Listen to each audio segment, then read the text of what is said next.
Okay. You're on, Mom. Okay, you guys.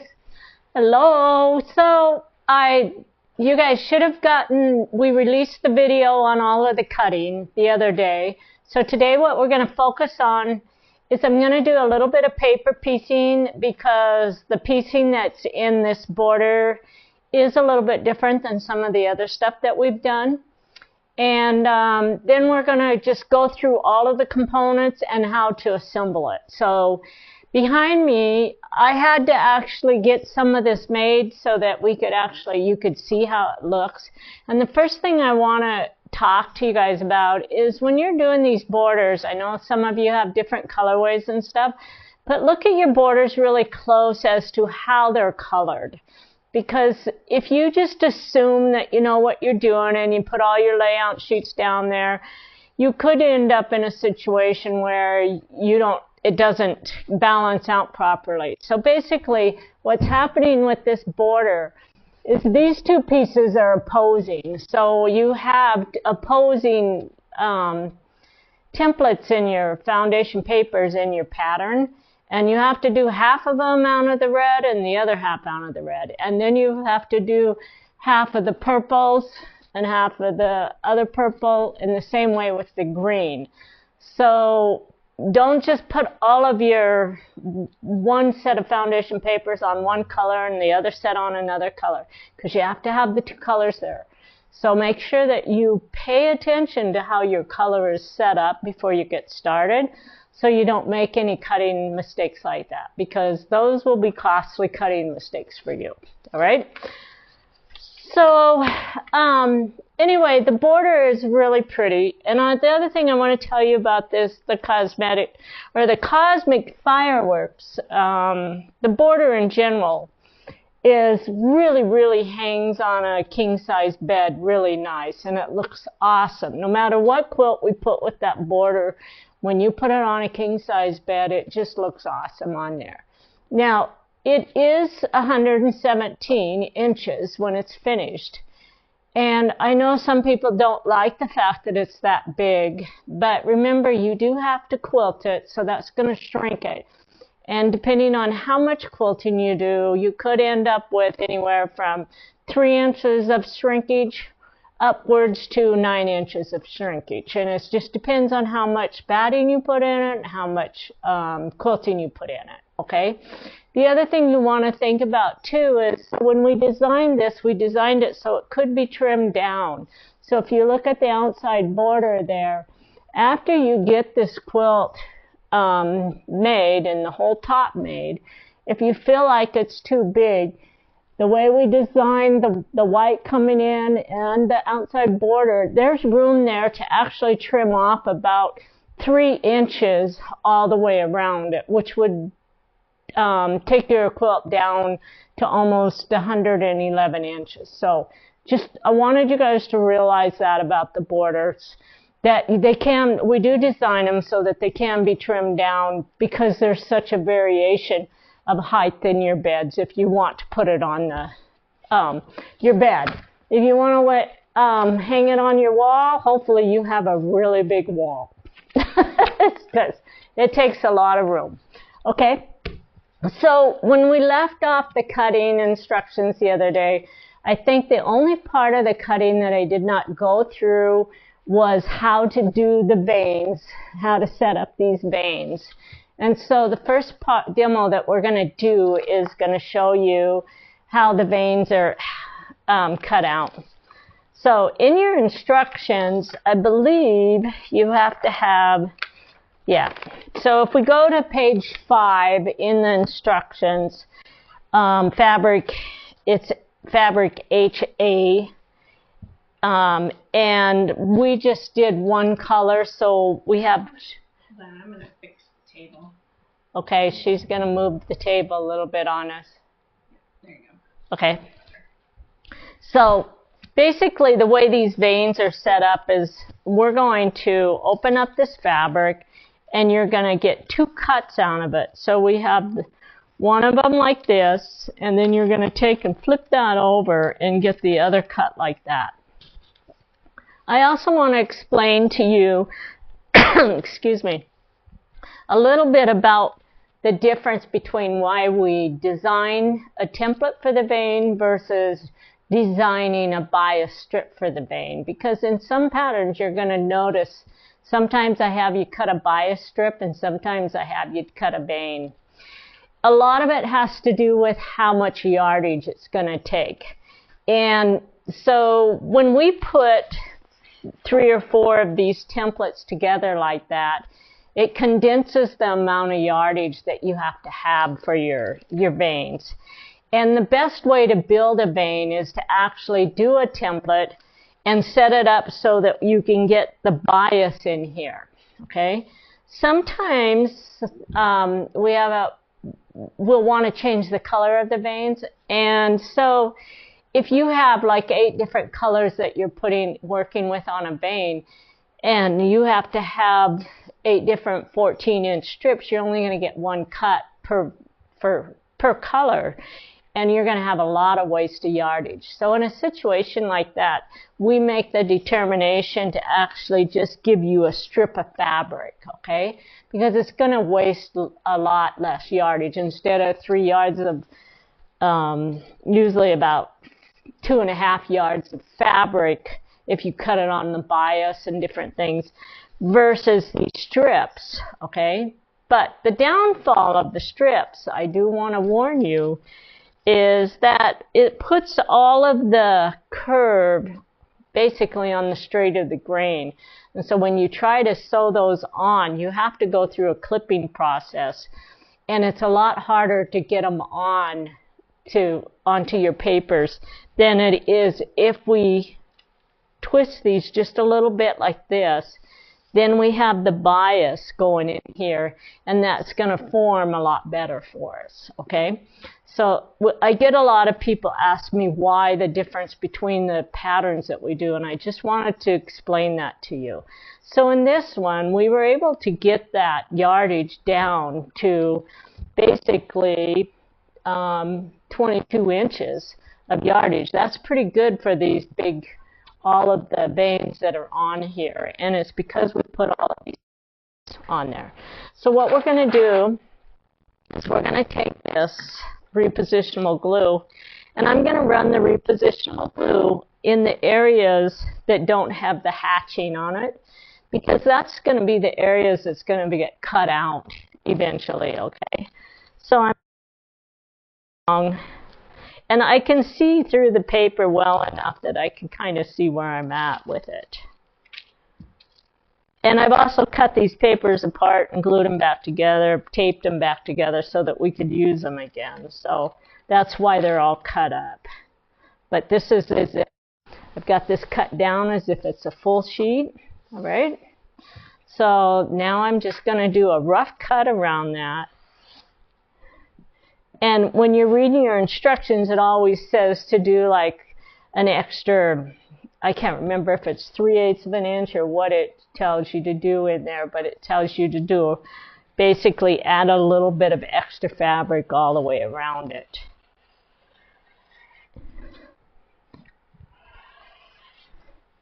So then we're just going to cut this again like this. Okay. And then all we have to do is just pick this piece up and we can cut the other one. Now this particular pattern gives you another sheet like this. So you get 2 of these sheets. So you can put one here and one here. Okay. Sometimes you have a pattern where you're only going to get 1 sheet and you have to do 2 copies underneath it. When we first started doing veins, basically we'd give you 1 set and then we would have you cut 8 pieces. And some people still prefer to do it that way. But then we also have a lot of people that really like having 1 template per piece of fabric, because then they can sew the TRPs on a lot faster. So I'm going to just go ahead and cut the second piece like this. Well, actually I don't need to, so because I already have them done.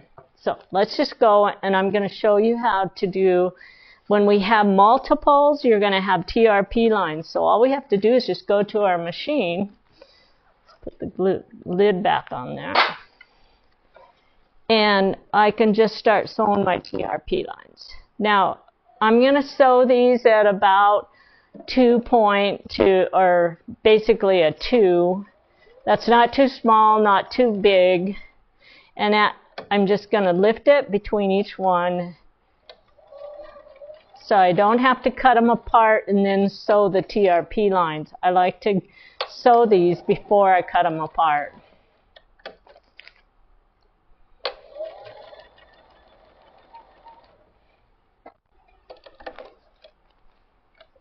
Okay, and then we're going to take this side and we're just going to do it again.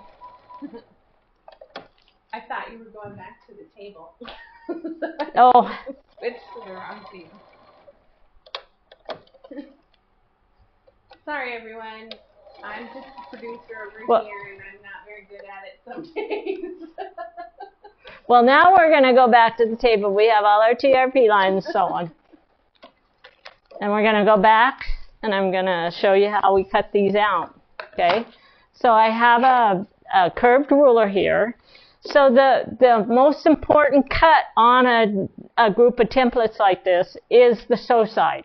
So we're going to take our curved ruler, and I'm just going to lay it down there, and I have to adjust it as I go, and I'm going to cut the sew sides, which is a 1/4 inch seam. And then we're going to go to the next one. So I did that one right along that edge first. And now this one actually says cut line 1.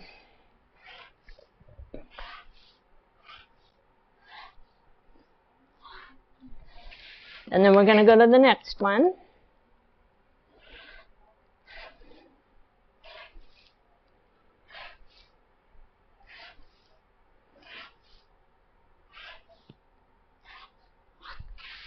And then we're going to go to the next one. So these are actually really fast when we build them this way for your patterns. It's a lot faster than to stack them and then go back through and try to mark all those TRP lines. All right. So the other thing, I don't really need to do this top edge because it's just going to get trimmed off later on after we attach it to the pieces.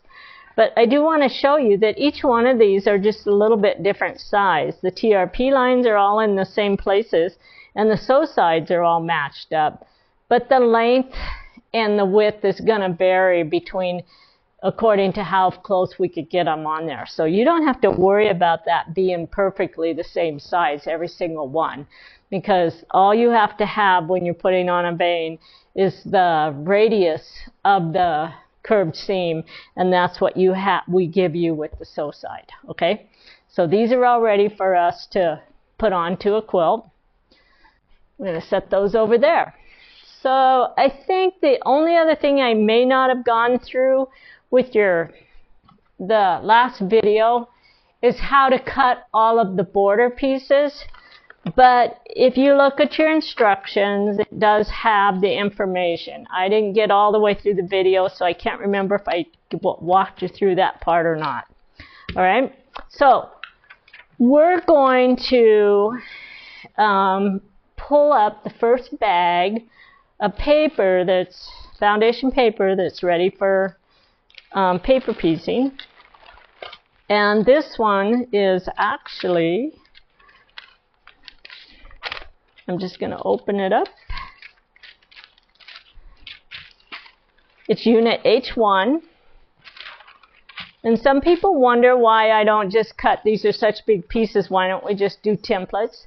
And I've found because it's just so much more accurate, and we can keep everything down exactly the same size that we need it to join all of the pieces. So I really like building our borders on foundation papers, even if there's just a couple pieces there. So we're going to take the very first piece. This is my background piece at the bottom, and we're just going to put that in there. And we need it to go past the dashed line that's up here. I have repositionable glue on the back of this template already. However, I am going to put some flower pins on there too, because it's such a big piece, it's going to have a tendency to move on me. So I'm going to just go ahead and put a couple flower pins in here. Okay, and then we're going to turn it sideways. We're going to grab a fold template, and I actually need my big ones for this. There we go. And we're going to fold this back, and we're going to trim a 1/4 inch seam allowance.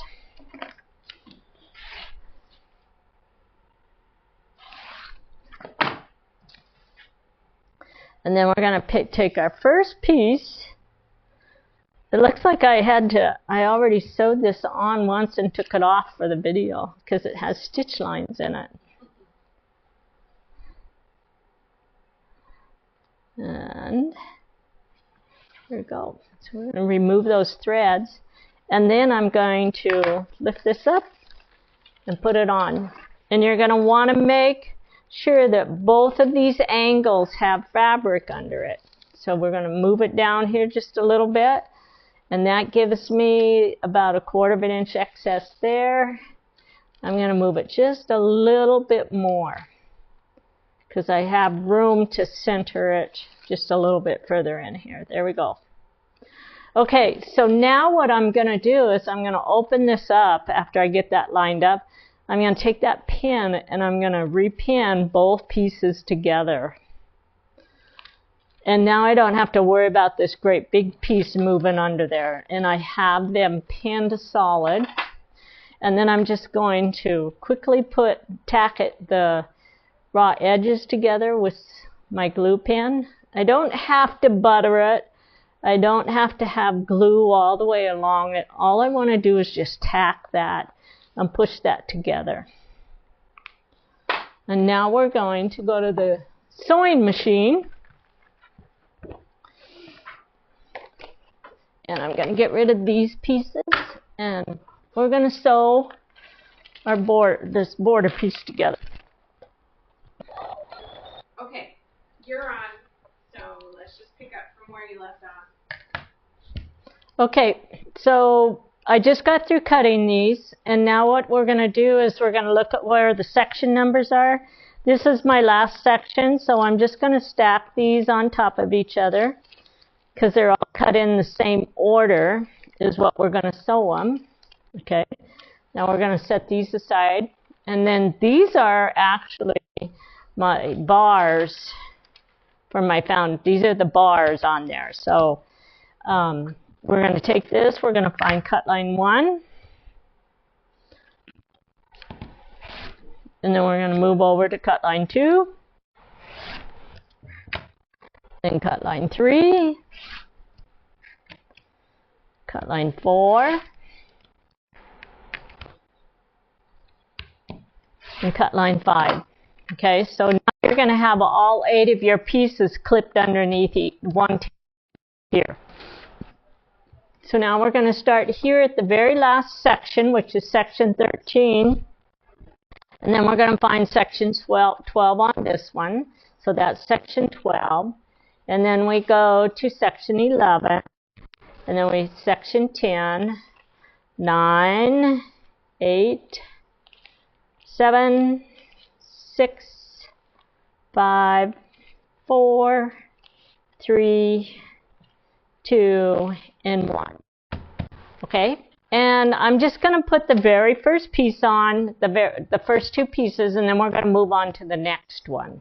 All right, so you're going to flip your first piece wrong side up, and then we're going to put a little bit of repositionable glue underneath the section 1. Don't get it under section 2.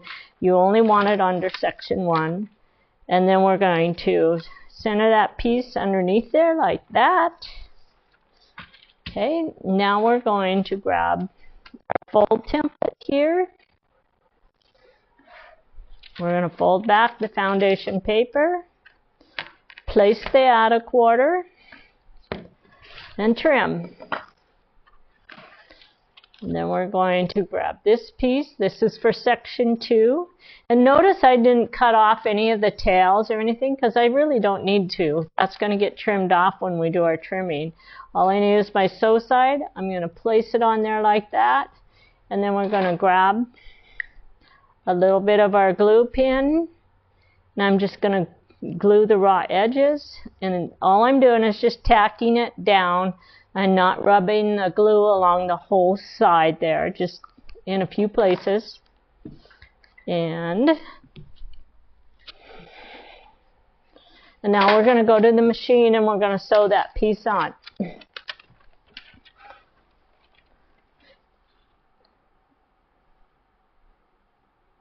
And I'm going to go down to about a 1.8 on my machine for these straight lines.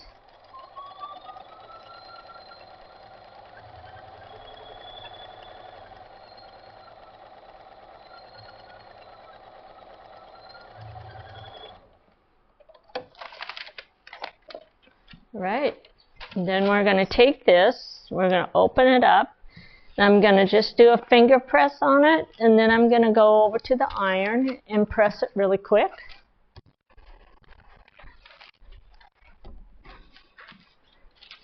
And the technique we're using here, I actually call these piano borders because it's a wide strip, a thin strip, a wide strip, and a thin strip. And they're really easy to make, and I think they're very, they look really cool in our quilts. So we use this technique in a lot of our quilts. So we're going to place this on line 2.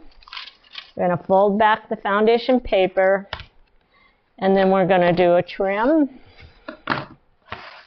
And then we're going to grab the next section, which is for section 3. This is my sew side right here. I usually keep the template where I can see where the sew side is. And I'm just going to put a little bit of glue along that raw edge. And then I'm going to place this.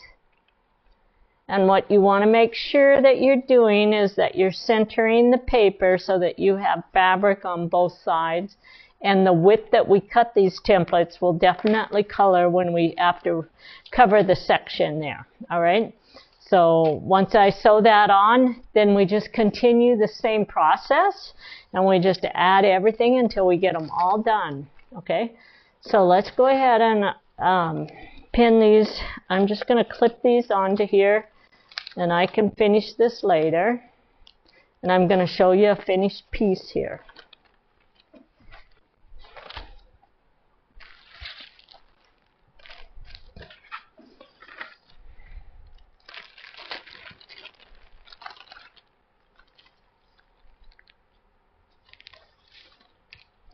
And here's the finished unit after it's all been paper pieced, and we've already trimmed it. Okay. Right, so now we're going to make the next piece, which I'm going to get you started on these.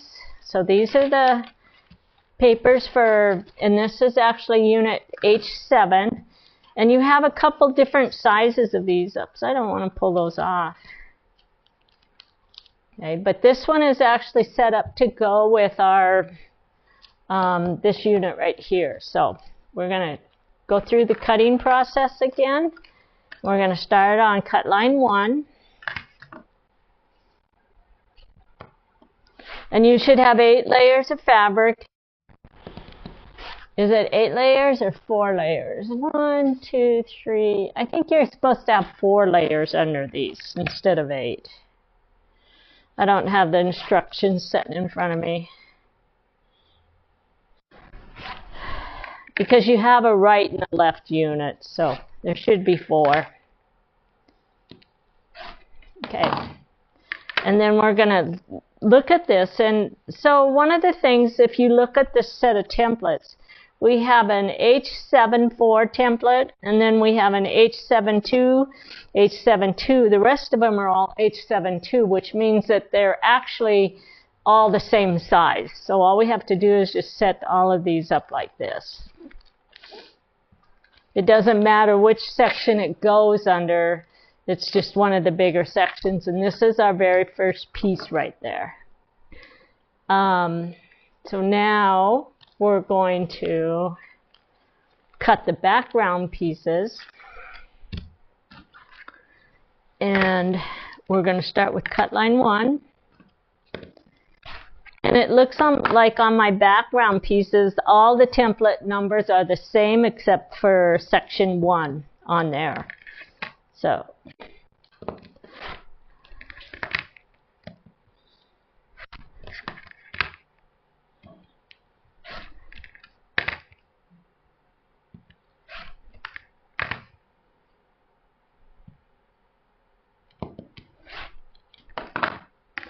right, so we can stack all of these together.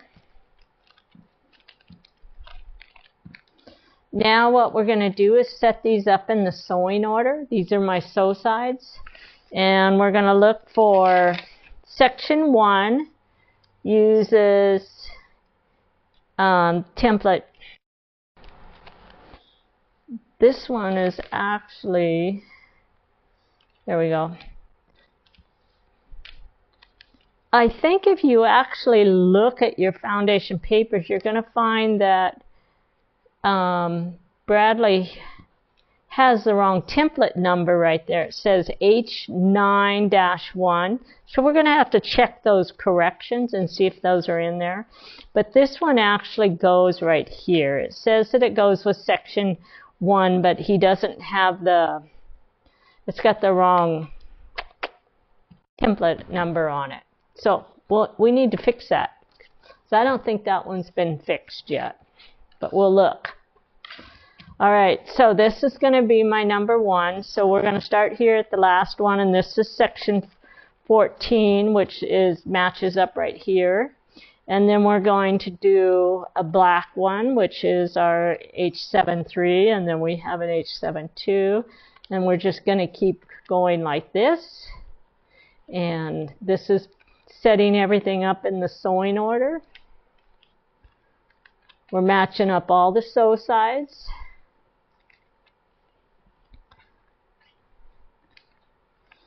Here we go. And then this is my very first piece, which is going to go on right there. So we're going to start. We're going to flip this piece over. We're going to put some glue on there. So the template is correct. It's just the number on the template is the wrong number. Okay? So that's going to go on there like that. Then we're going to take our fold template. And we're going to fold back on line 1, put the add a quarter on, trim, 1/4 inch seam allowance, and then we're going to grab the first for the template for section 2. This is my sew side right here, and we're going to place that right along that edge. Now these are small enough that I probably don't need to glue. If I want, I'm going to, just because it's such a big piece and I want to show you a couple other things here. So when I'm working with something that's really long like that, I like to actually just roll this up just a little bit, and then I just put a paper clip on it so it's easier for me to run it through the machine. Then I can open it up and sew it. So we're going to basically take this over, and let's put it right here. We're going to sew on line 1.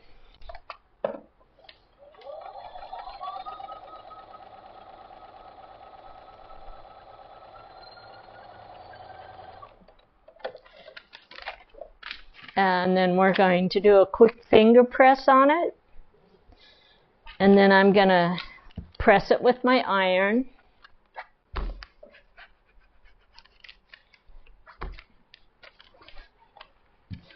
We're going to flip it over, and we're going to place the fold template on line 2.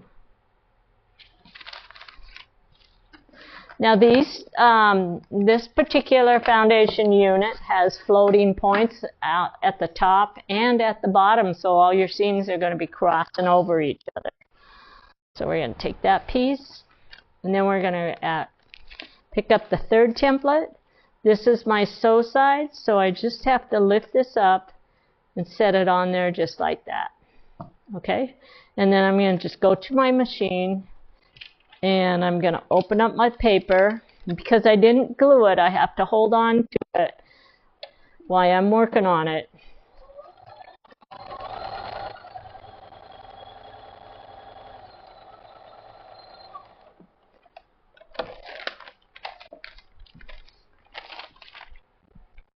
Open that one up. Okay, and we're going to continue on until we get all of the pieces on here. All right, so let's go ahead and let's clip this together, and I'll come back and finish it later. I guess I don't have a binder clip in there, so we'll just go like this.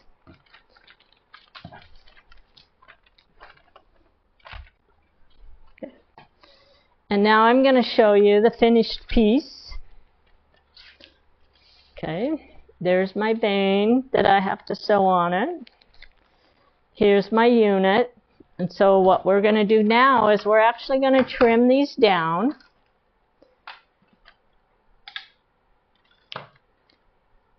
So I'm going to move this one up here. We're going to flip this over. We're going to take our curved ruler and we're going to run this along the edges. And let's see. Before we trim that down, we need to add the vein. And I need to come in here and I need to find basting line 14 right there. Okay, and we're going to sew basting line 14. Sometimes I'll trim them down before I add the veins, but this one actually requires me to do the basting line first. So we're going to sew the basting line right here. And that basting line, it doesn't matter what size stitch length you use because it's going to get cut off in just a little bit.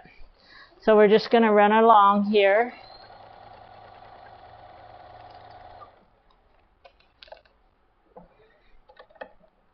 My threads are getting caught on me underneath there. There we go.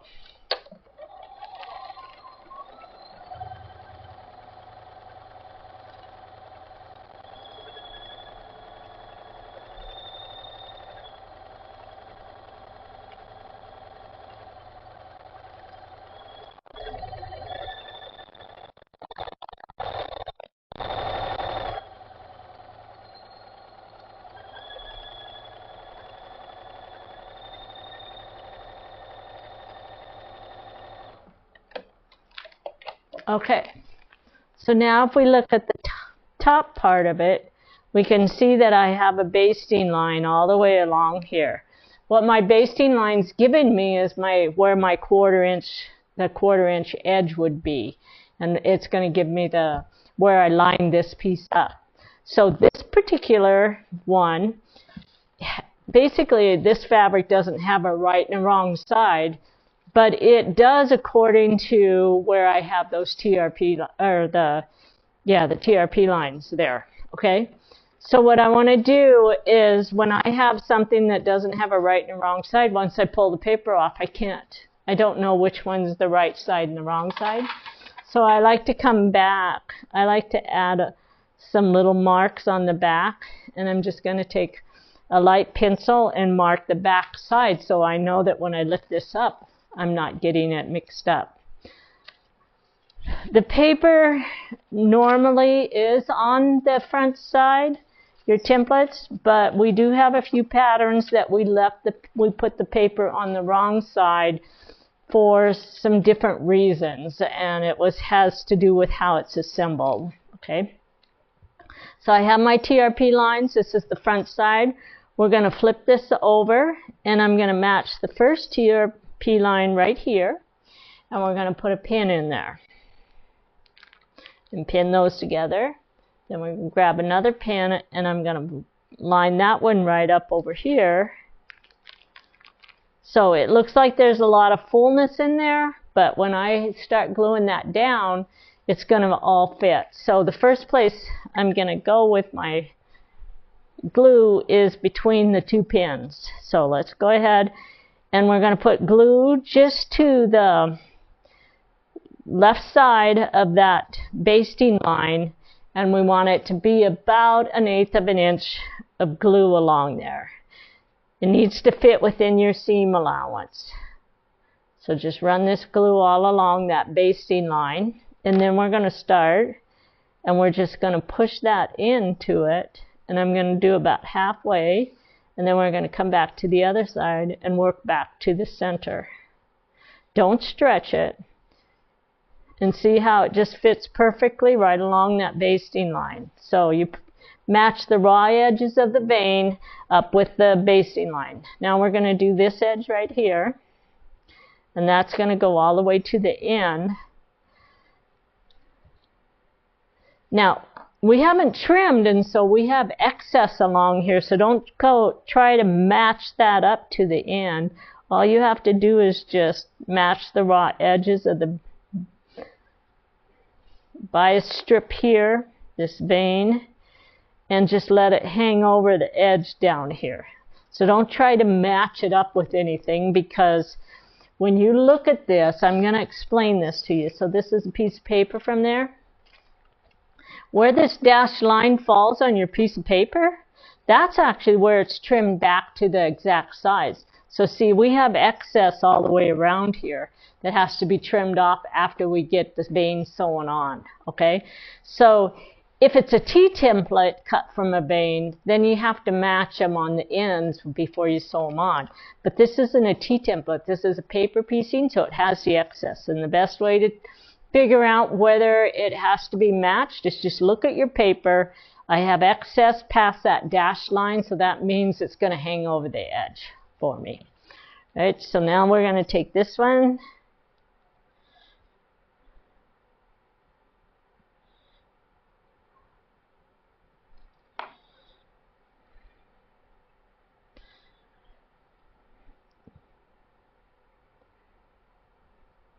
Okay, so see how the vein's just laying over the edge? I get people that send me pictures with it trying to match here, and then they're like, it's too big, it doesn't fit. And I'm like, you're right, because you have it on wrong. You need to lay it on there and let it overhang, all right? So now, make sure that that's down and glued solid on there, because we're going to flip the paper over, and then we're going to sew on sew line 15 is where it is. And so you need to come and find where it says sew line 15 and find where we're going to sew. And it's a solid line. And we're going to sew on the paper with the paper up on this. And so when we put this underneath your pressure foot, get it started, do 2 or 3 stitches on it, okay? And I'm going to keep my stitch at about 2 points, just basically 2. And then I'm going to pull these pins out because I don't need those in there because I have that glued. And then we're going to hold the paper up, this unit. So basically unit H3 is going to be held up in my hand. And the feed dogs will pull that vein in, and you won't end up with any puckers in there if you'll just hold that paper up and go slowly. And stay on the line with it, because if you get on and off that line, that vein's so thin that you're going to notice that your vein's going to go from 1/8 of an inch to 1/4 of an inch, and it looks really funny when you do that. So you want to make sure that that stitch line is right. When you sew, you're sewing right on that line. So don't go too fast with it, and just follow the line.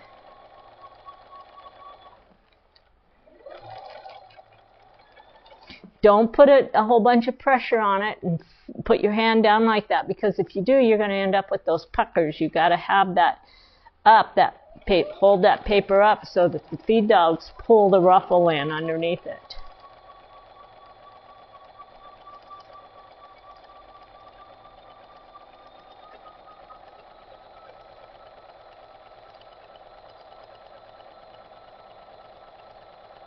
When you get to the end, don't just veer off, and you need to stay right on that line.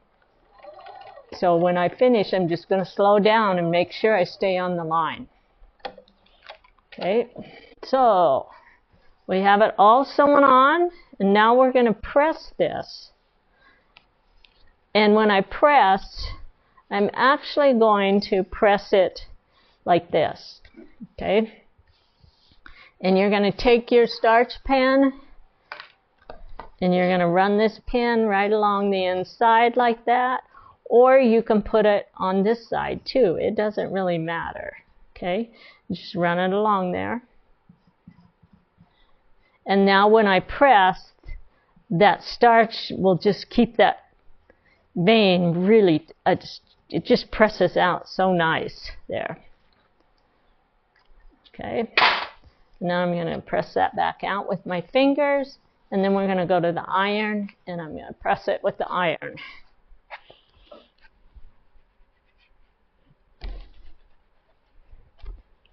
When you're pressing, don't stretch it. Just run it, and you're actually just basically pressing, but don't slide your iron up and down that vein.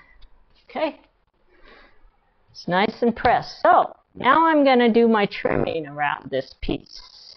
So I have my vein on there. There's no little puckers or anything in there.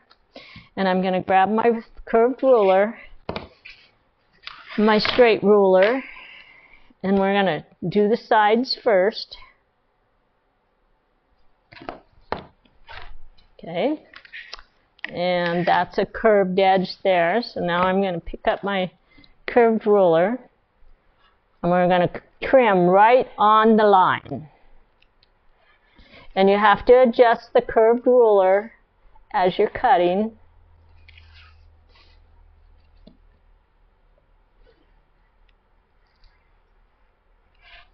Okay. Now we're going to do the edge, the end here.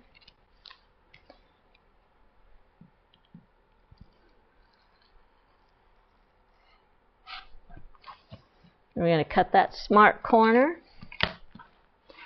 And we're going to trim the top part off. So our number one mistake people make when they're putting on veins is after they get it on, they don't go back and trim the top edge. They think it's done, but it's not. You still have to trim off because all of this fabric is laying on the outside there. So if you don't trim it, then it's going to be your piece is too big. And then you send me pictures wondering why it's not. And the first thing I do is look at it and go, well, I don't think you trimmed your vein.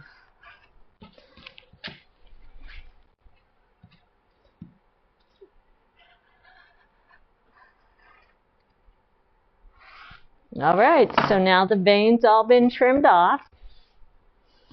And when I flip it over, it's all to the size it's supposed to be, okay? The other thing we have to do when we put on a vein this way is we have to trim out all of this excess stuff underneath it, because you don't want all of that extra fabric there. One reason on this one, it shadows through so I can see all the difference in the colors. So what I want to do is I'm going to fold back the vein, and then I'm just going to trim and do a trim right on that basting line. And I'm cutting the basting line off.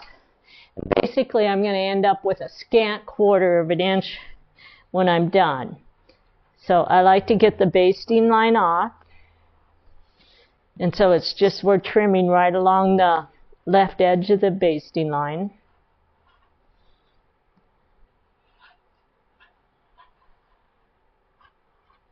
And then I usually will clean off my little dog ears at the end. Okay, so when I look at this, I can see that I've cut all of the basting stitches off.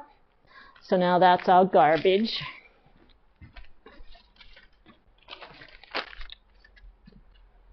And when I flip it over, do you see how that's fitting there? It's just a nice, clean 1/4 inch seam allowance, and now we're ready to remove the paper. And after we remove the paper, then we're going to sew those 2 units together, and that's just going to be traditional curved piecing. So I get a lot of new students have a tendency to leave the paper on, and then they try to do their curved piecing, and it really does not look good. It doesn't sew down smoothly. So then they go in and they try to do little slits in it so that the paper, and they can get it to roll around. The correct way to do it is to remove the paper, okay? Always remove the paper before you sew this onto this. If you leave the paper on this piece, that's not a problem.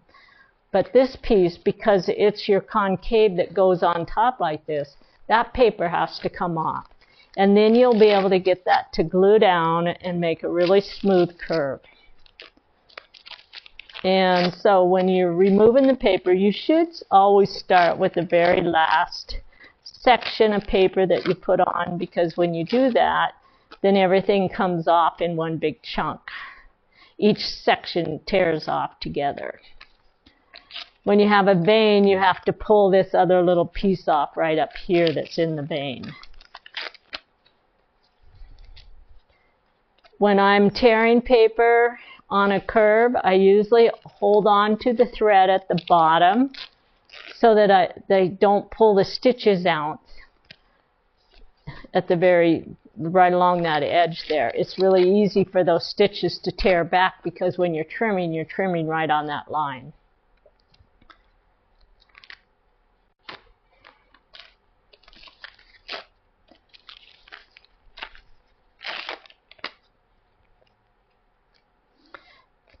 Now I'm going to show you some little tricks, because if your stitches do back off on you, I'm going to show you how you can fix them without having to go in and re-sew all of them.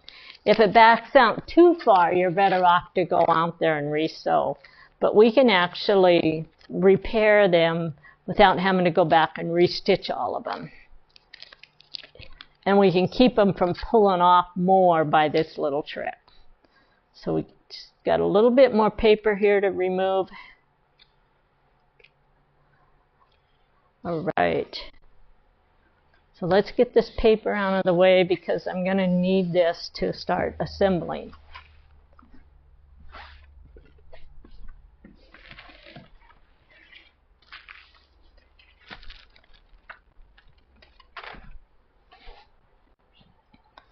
All right, so all of the paper is gone. I actually have it removed from both pieces, okay? So one of the things that'll happen when you're working with curves like this, sometimes these pieces, the stitches will back off on you right there at the bottom. And that especially happens when we start rolling this around to get that to lay down. So what I like to do is I come in here on this particular piece. I'm going to fold that back and trim off the dog ear. Okay, that's going to take the bulk out of that area there. And then I'm going to put just a little bit of glue underneath right along the stitch line. And now I don't have to worry about that thread backing out for me. So I'm going to lift this one up and I'm going to do the same thing. Now let's say the thread has backed down already. Then if it's already backed out, then I'll open up between the seam and I'll actually put the glue in between the two fabrics there on your seam allowance. And then that'll stop that from backing out anymore. So I can do that. I can put glue in two places. If it hasn't backed down on me, then just putting the glue on the first, right underneath both of them is more than enough. Okay, so that's going to glue that down and I don't have to worry about that backing off. Okay, now I'm going to take a good look at this because I want to show you some cleanup on this. So you have a lot of seams right down here at the bottom. And if I actually take each one of those seams and fold them back, it gives me a dog ear. If I fold them back and actually trim those dog ears off, it's going to take the bulk out of those seams when I start doing my pressing. So sometimes I like to clean those up. If there's no dog ear there when you're doing your, when you fold it back, then I don't worry too much about cleaning that bulk out of there. So that one's not leaving me a dog ear, so these I don't need to clean off there, okay? Okay, so let's take this now, and we have our TRP lines right here. So the first thing we're going to do is flip this. We have right sides together now, and we're going to match the TRP lines, and we're going to put a flower pin in there. Okay, and then we're going to match this other TRP line, and we're going to put a flower pin in there. Okay, the next place I'm going to go is I'm going to match my edges. If I have little smart corners there to match up, we're going to match the smart corners. This is just a straight line. So what I'm going to do is I'm going to run my glue from the edge here back about 2 to 3 inches. And then I'm going to match and get that to glue down right along that edge.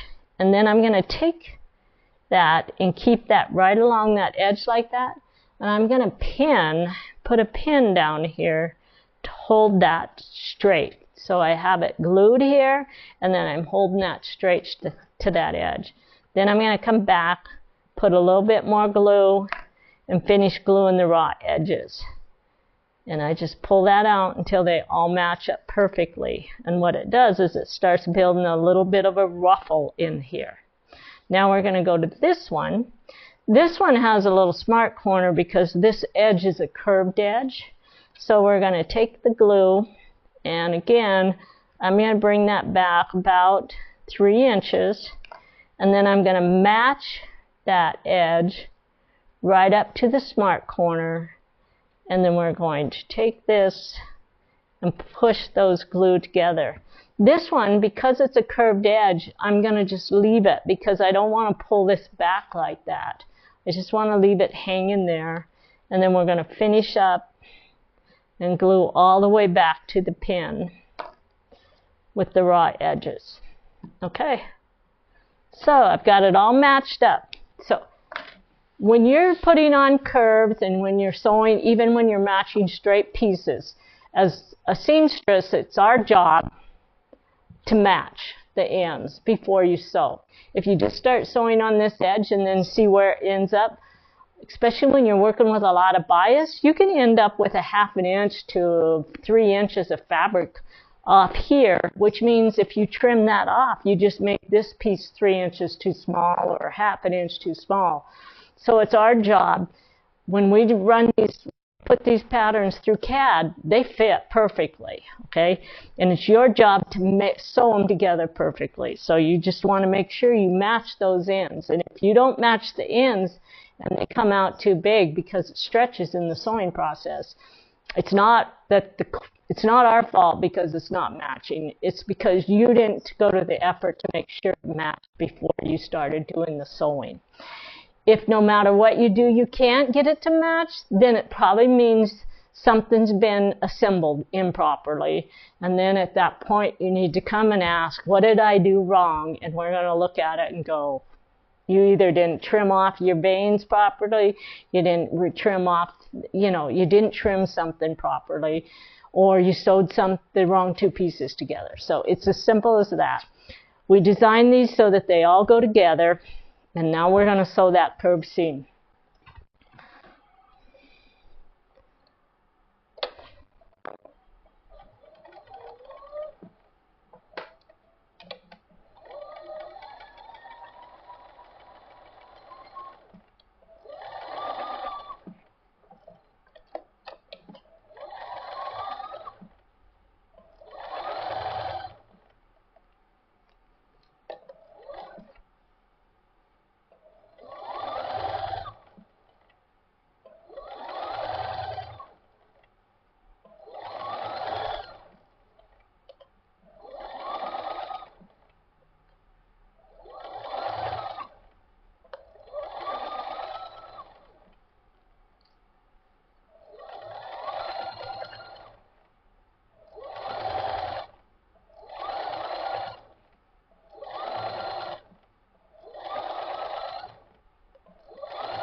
And now when I'm done, I'm going to pull that pin out, open it up, and I have a perfectly straight line here, and I have a nice curve along this edge, okay?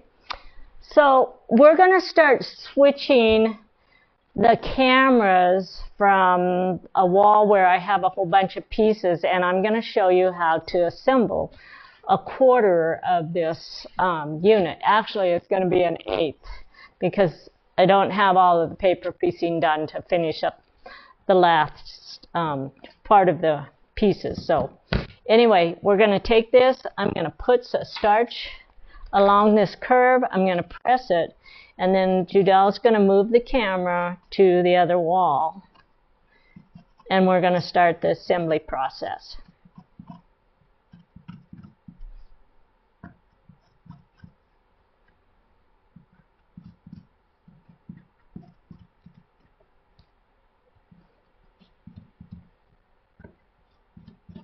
Okay,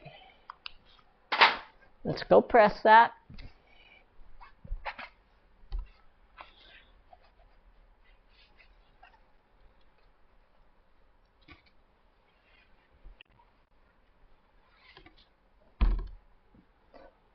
All right, I do want to mention one thing here. At this point, I can actually remove these TRP lines. So I can come in here with my stiletto or those tweezers, and we just loosen up the threads in the seam allowance there. Because these TRP lines I'm done with, so I like to remove them as I go. Then I don't have a whole bunch of them to remove at the end. Now, there are some downfalls of removing them at this point, and that is if you make a mistake and you have to go in there and fix it, then your TRP lines are gone. So you kind of have to decide, be confident enough that you've done it right before you take those out. Now, I'm not taking these out because I need these to go into the next piece, all right? So let's go to the wall.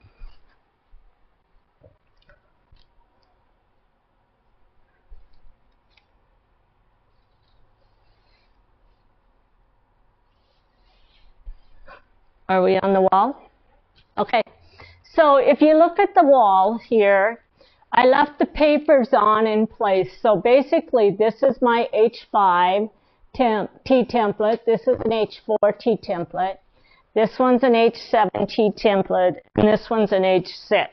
So I laid it out this way around the corner so that I could get the whole thing on this little wall. So to assemble this, then we also have these pieces right here. So this is T template H2, this is T template H1, this was a T template H1, and this is a T template H3, okay? And you have an assembly sheet in your instructions that shows you how to set all of this up on the wall, all right? So to assemble this, the way the instructions have you assemble it, it tells you to sew these two pieces together right here.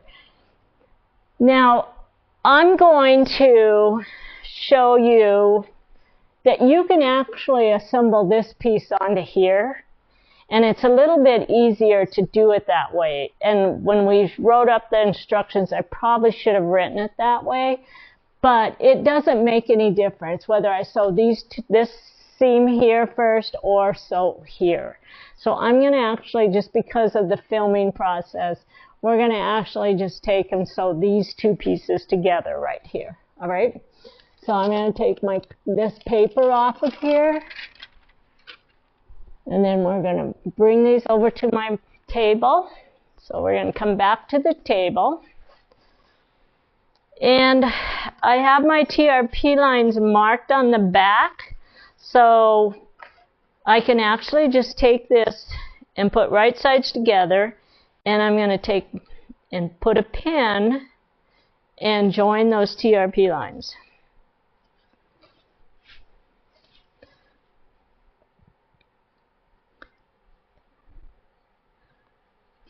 Okay, then we're going to take this and I'm going to glue this inside piece together on this one, and I'm going to run that glue right along the edge of my vein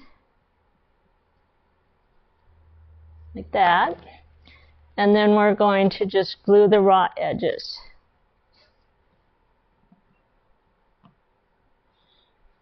Okay. So see how nicely that fits right in between those two pins? So that's what your TRP lines do for you, is they set you up to where this piece fits perfectly, and it centers it right where it needs to be. So now we're going to glue the end here, and we're going to run our glue back, and I should be able to get it all the way back because it's going to be pretty easy to do before it dries. And I'm going to glue those raw edges and work back to my first set of TRP lines and get that to set in there perfectly for me, and it is. And then I'm going to take and put a pin down along this edge again. Now I think I'm actually going to do 2 pins because this is a really long piece here.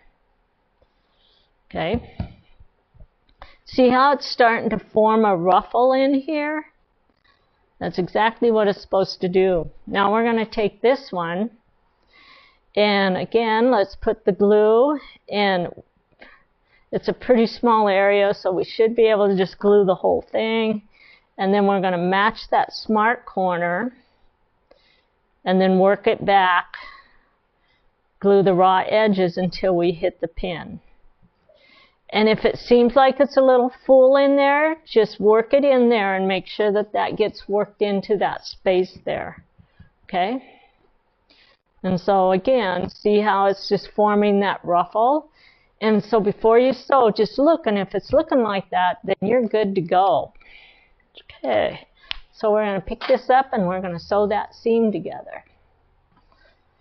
And I'm just going to hold on to it, and it's a 1/4 inch seam. And it's a pretty big curve, so I don't have to really go down too tight with my stitch length, because on big curves, if you get your stitch length too tight, then it starts bunching up the pieces, the fabrics. So I'm basically sewing at a 2. We're going to remove the pin.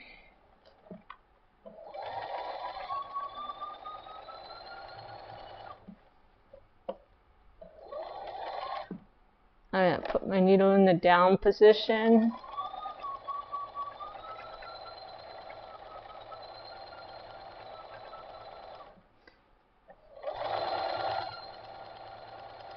If you feel like you're going to end up with a little pucker in there, just pull on this edge right here, and that flattens all of the fabric in front of your pressure foot.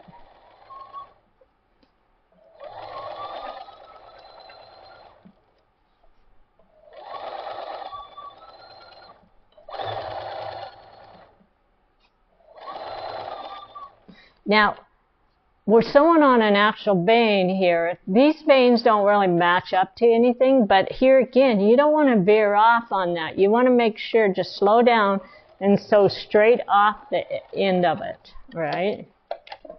Okay, so we're going to pull the pins off the side. When we open that up, we have a perfectly straight line here and a perfect curve, all right? So I'm going to actually press that vein, that fabric, so that it's facing out. And your assembly instructions actually have pressing information on that. And I would use those pressing where it tells you the arrows to press. But if you're, sometimes it's depending on what types of fabric you're using. So like if I had this as black and this one is white, I may want to change some of the pressing on it. And we have that option, because it's our quilt, we can change out the pressing. And sometimes we just have a standardized way that we press everything, but on occasion I repress it a different way because of the color of the fabric, and that's okay. This particular piece, I could press it either way because these don't match up to anything. This one, actually this seam matches, but this one doesn't. And so that it's pretty easy to just press it one way or the other. Okay, so I'm going to press it.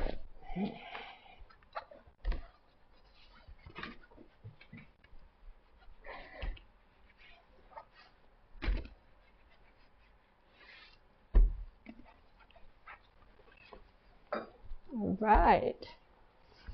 So we're going to go back over. I'm going to go grab, I'm going to have Judel take the camera over, and I'm going to put this on the wall and then show you which piece goes next.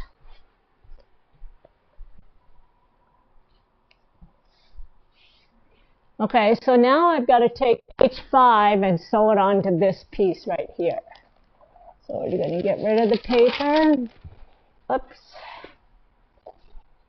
Let's put a pin in there to hold that piece in place. And we're going to take these two pieces and sew them together. And I'm going to match them and put a little bit of glue along that. And here's my glue. And then I'm going to bring something to your attention here. So I'm going to match it right up at the top.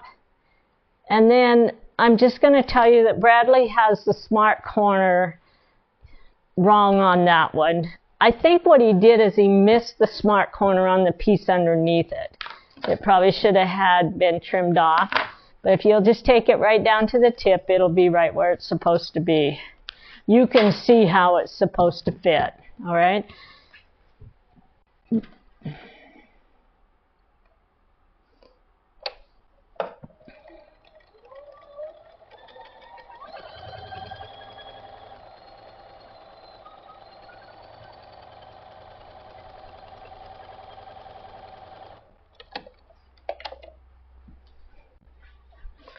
All right, so that's what this piece looks like now, right? And I'm going to actually press this seam, and then I'm going to go get the other piece, the big piece that goes in there, and we don't have to move the camera. I'll just walk over and grab it. So let's press this.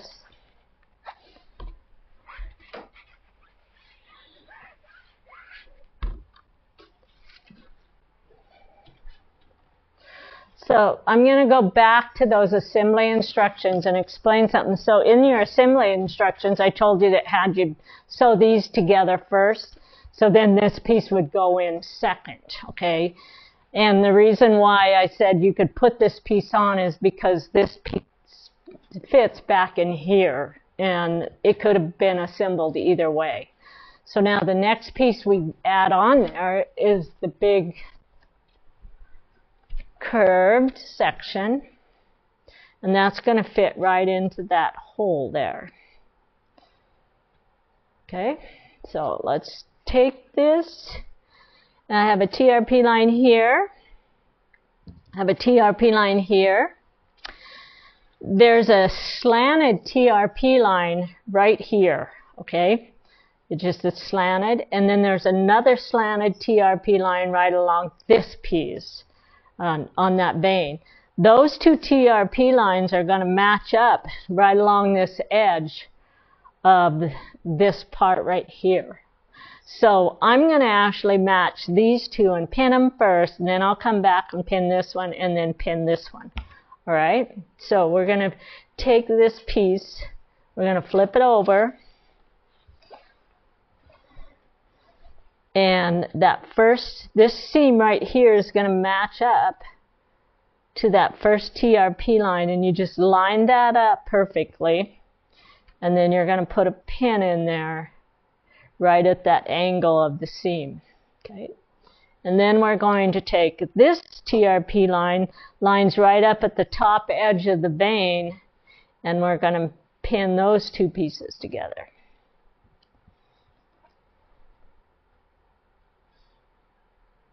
Right. Then I'm going to actually take this, and don't quite have that pinned properly, so I'm going to move it. There we go. And we'll put the pin in this way.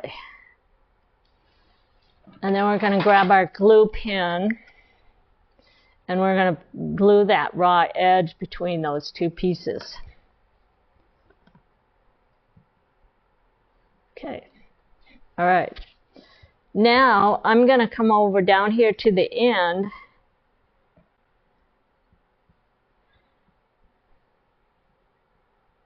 and we're going to put the glue all the way along that edge, and it's a smart corner right there at the end of it, and then we're going to work this piece till it lays down all the way back to the pin. Okay. And once I get that glued on, what I want to do is I'm going to come in and put some other pins along this edge here. And what I'm doing is I'm pinning it to the piece back here. And I'm just going to do a couple pins in there to where this is ruffling like this. Okay, so see how I have that setting? So I'm going to put another pin here. And what I'm doing is taking this top piece and pinning it onto the piece on the bottom so I don't have drag when I take it to my machine. And then I'm going to come in here and I'm going to do it again.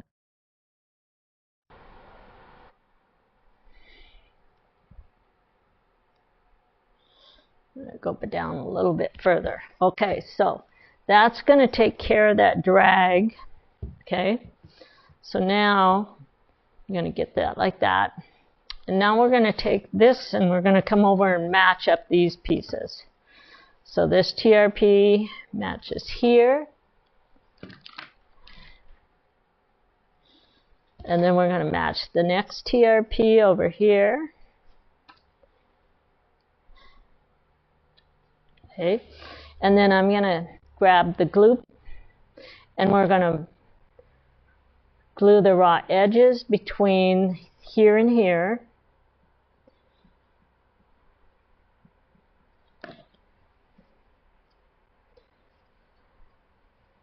And you're just going to work that in and make sure that it's laying even and flat.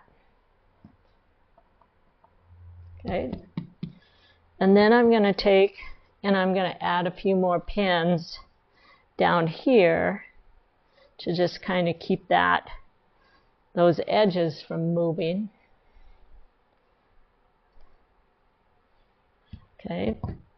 So now we're going to glue between these two pins.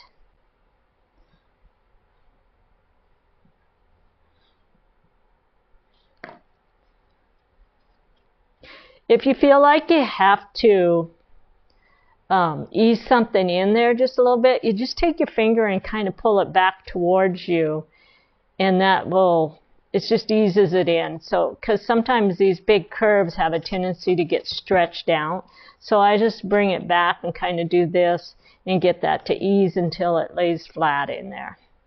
Once I get that part done, I'm going to put another pin down here along this edge here. And then I'm going to come over here and do one more right in this area. Okay, now we're going to pin from the end back to that first pin. So we're going to put our glue on here.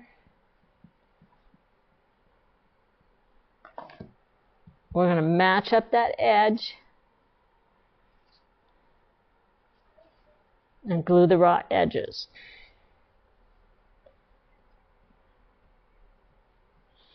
And this one looks like it wants me to do a little bit of easing in because it's been stretched a little bit. The other thing that will shrink that back down after it's been stretched is if you hit it with a steam iron. Just set your iron, if you have a steam iron, set it and just steam it about a ½ inch off of the fabric.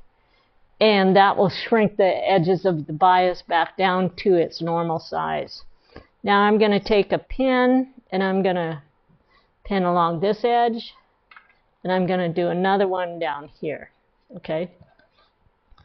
So the amount of pinning that I'm putting in here, a good reason why I'm doing it is because I'm sewing standing up at a little tiny machine. So if I had a table where I had a flat surface, I probably wouldn't have to have this many pins in there. But you can see what I did here with all of it, with all of this ruffling. And that's how you get that great big curve in there. So just so you can see what the purpose of all those pins is to hold that. All right. So now we're going to start sewing here, and we're going to sew that great big piece together.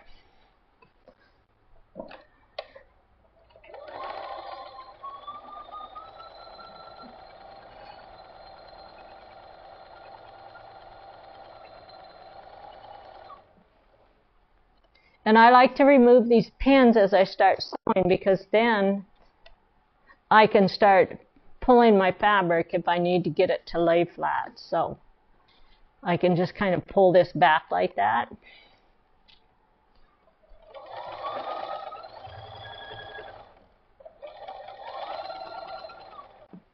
Move.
Now right at the end, I'm going to actually fold back the seam so I don't sew this long seam. There's a seam there, comes out right at the edge. I'm just going to fold that back and then sew off, just so that I don't sew that seam into the bulk of that corner. All right, so now that we're done, look at how nice that looks. Now we're going to take and we're going to do a quick press on this. And every place where I have a TRP line now, I can actually pull it off. I have it nice at the right size there. I have the right size here. Okay. I'm going to get rid of these threads along that edge. Okay. And we're going to go press it, and then we're going to add the next piece to it.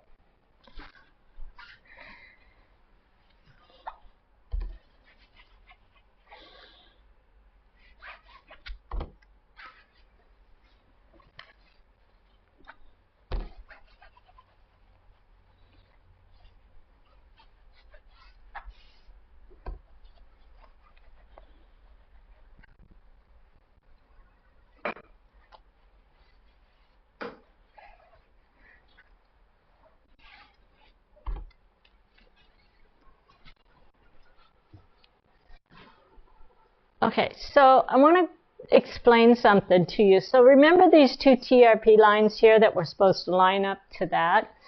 I want to explain why we do that, because if we were just started sewing here and over to here, this line could end up here, it could be down in here, it could be off, okay? And what that's going to do is it's going to cause this to bunch in there. And you might look at it and go, oh, well, it's laying flat. I can steam it down. It's fine.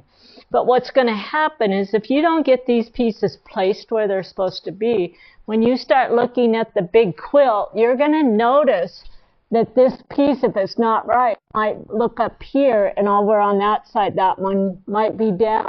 And you're going to notice if those curves don't fall into the same place. And you think that you won't notice that, but once you put that quilt up on the wall, that's going to be the first thing your eye is going to go to, is that those curves don't fit in the same position on both sides of the quilt. That's when we realized that after we started doing a few of our technique of the months, and we figured out that if we actually put our TRP lines there to line up with those seams, then everything balances out and it all looks the way it's supposed to look. And it makes it so that you don't end up with more bulk in this area than over here, because it distributes all of your curve exactly the way it's supposed to fit, right? So now I'm going to go grab the triangle piece that goes on the bottom. And this just fits right along that edge. I have a smart corner here, and I have a smart corner here. And you can see that it's fitting. I also have a TRP line right in the middle of it. So that tells me that I'm centered perfectly right in the middle. And then I'm just going to put a little bit of glue right along this bottom. Now I don't have to glue the whole thing on this. I'd rather put my pins in here to hold it in place than put all that excess glue on my fabric. And there we go. Got that pin down. We're going to pin this piece right here at the point. Then we're going to come over and we're going to put some glue right at this end. Go in about 3 inches on it. Match that up. And then just take this, work that along that edge. And again, we're going to put some pins to kind of keep that in place.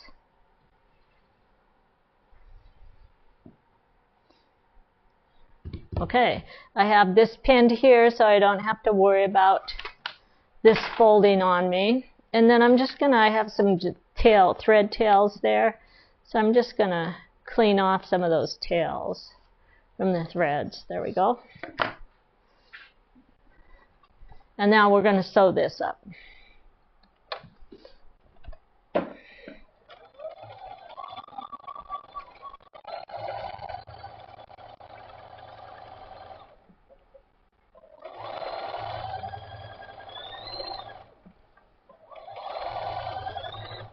This is a straight line, so I don't really have those pins as I go.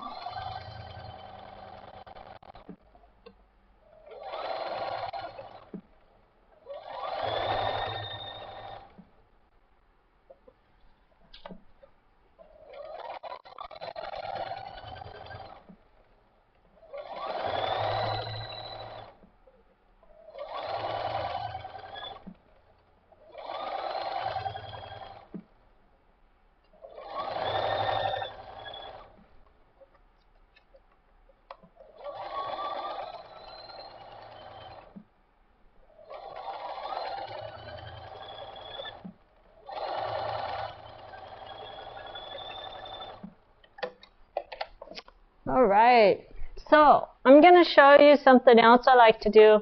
So I have a lot of black and white in this white piece right here. So I'm going to have some little bit of a shadow on those. So what I'm going to do is I'm going to actually clean that up before I go to the iron. And then I'm going to give you a couple little tips here, because we do a lot of sewing with dark and light fabrics. And if you don't want that to shadow or start fraying on you, basically what we can do is I'm going to put a steam iron on this, press this, and I'm going to come back and I'm going to do a cleanup on it. I don't have a steam iron, but I can still press it just a little bit.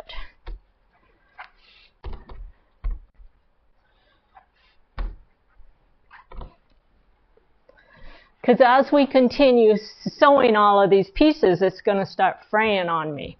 And this black fabric, it does fray. It's a cotton. All right. So what I can do is I can take this, and I'm going to do some cleanup on it right now before I join it with anything else. And I'm just going to clean all of those little frayed edges off.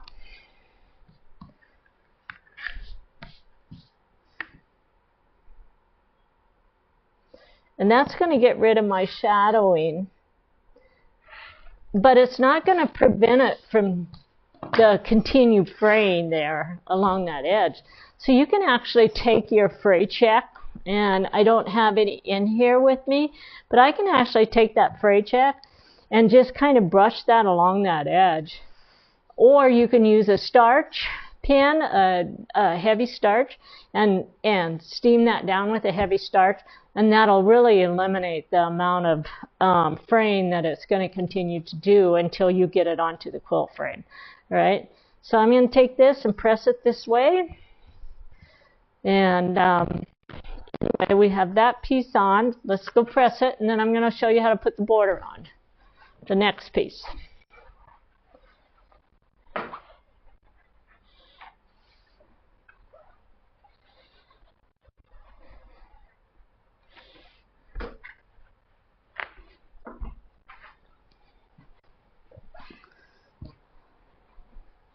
All right, so the next piece that has to go on is the piece that goes along here.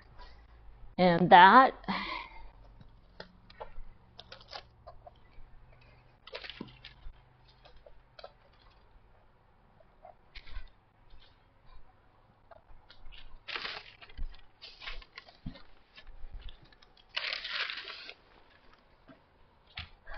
there's two pieces there. And what we have to do is join them right here. And I have black thread. I'm going to change my thread really quick. I normally don't do this, but I don't want to sew that white fabric with this black thread.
All right, so now we're going to take these two pieces, we're going to sew them right along that edge there.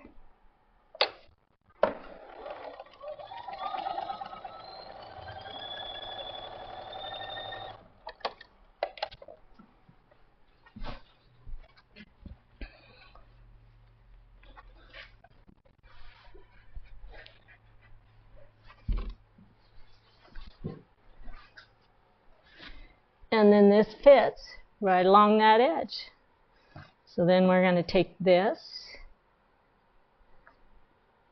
And I have some TRP lines here. I have a TR mark on the back. And there's a TRP line that I stitched with just some holes in it right there. And then I can't remember. Yep, I do have the other one is right here.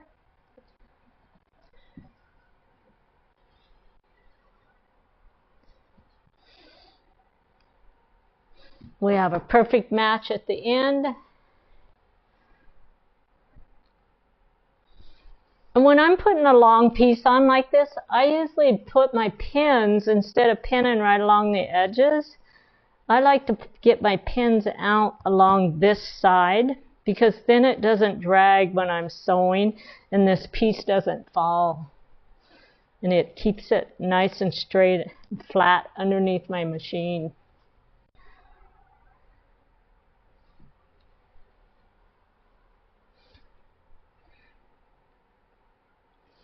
Right, and then I'm going to put one more pin right there. And we're going to sew our last piece on here.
All right, I'm going to just look. I have a little bit of cleanup right here I want to do.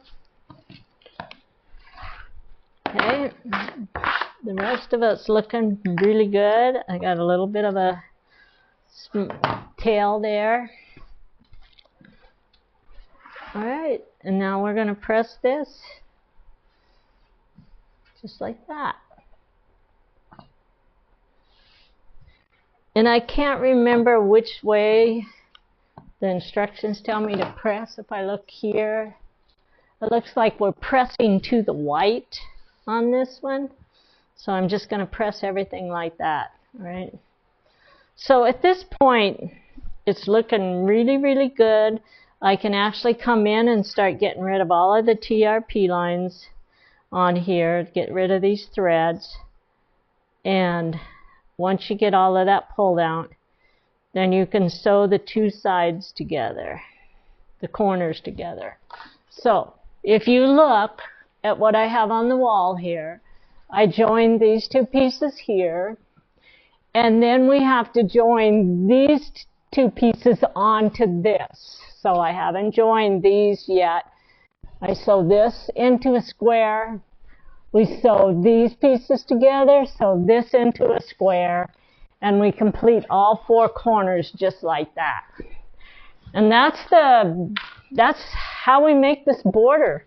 And look at how nice it looks. It lays really flat. There's no stretching. It's got a lot of curved piecing in it, but it's really fun to make. And I think I'm done as far as telling you guys how to do this. All right. It does look good. And we're sorry again about the issues with the video, but I'll pull that and the earlier video together. And then I'll get this posted on YouTube. And that's it for the big project for 2025. I know. And when I get it finished, we'll actually put some pictures out. We'll get it quilted, and we'll show you guys some pictures of it finished. And someone was asking, we do plan to publish the digitized quilting design for this. We're a little bit behind on those, so if you get to a point where you're like, oh, I need that, why don't you send an email to info@Quiltworx.com, and Janie will get that, and she can help you coordinate a file and get you some pricing ahead of the publication of it. So we'll work with you guys on that if you want it. So anyway, have a great, I guess we're not going to see anybody until after Christmas and right after the New Year. So have a happy holidays, everyone. And I think we're good to go. Yep, we'll talk to you guys again sometime, hopefully. Well, yeah, it's the first week of January. Is that part of this group, last year's, or how is that one? That's for the small box. Oh, okay. So, and then we start 2026.